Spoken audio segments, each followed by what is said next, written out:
Bir çox insanlar deyir ki, bəxtim yoxdur, şansım yoxdur, neyinim?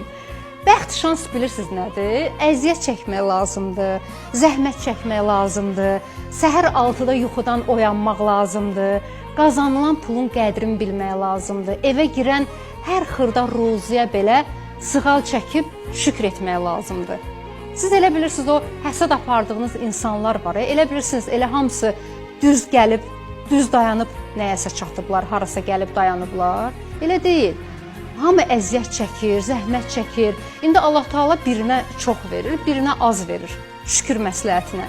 Yəni onun bunun malını saymaqla, pulun saymaqla insan qabağa getmir, artmır. Əksinə o niyyətli, o qəlbli insanları Allah Taala artırmır. Özünüzdən biraz üstün insan görəndə sevinin. Deyin Allah başacan eləsin.